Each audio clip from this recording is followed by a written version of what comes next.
Now, according to projections by IMANI Centre for Policy and Education, Ghana's energy transition plan will demand over $500 billion to ensure full implementation.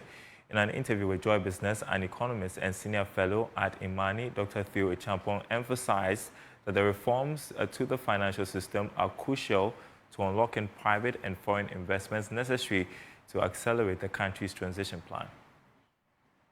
Has committed to reducing greenhouse gas emissions by 15% to 45% by 2030 and achieving net zero by 2070, according to an economist and senior fellow at the IMANI Centre for Policy and Education, Dr. Theo Echampong. This ambitious goal will cost over $500 billion and necessitates significant reforms to the public financial system.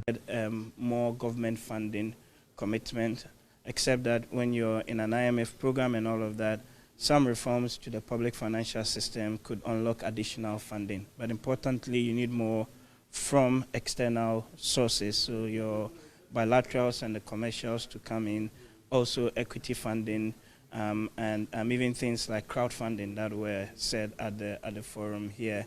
And then we also talked about the need to actually package the projects, into portfolios.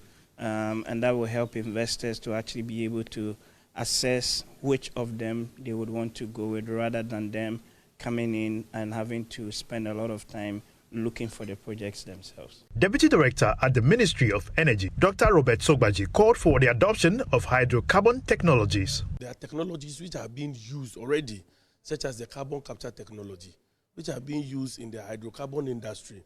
So what I am advocating for is that we should invest in the development of these technologies to able to harness the hydrocarbons sustainably.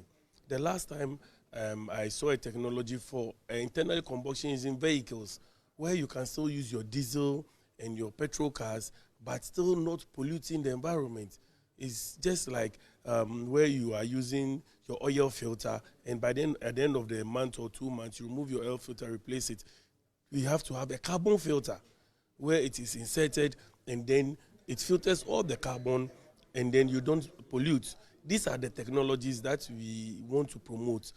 The event, organized by the IMANI Centre for Policy and Education in collaboration with Climate Compatible Growth and Loughborough University, convened key stakeholders in Ghana's energy sector.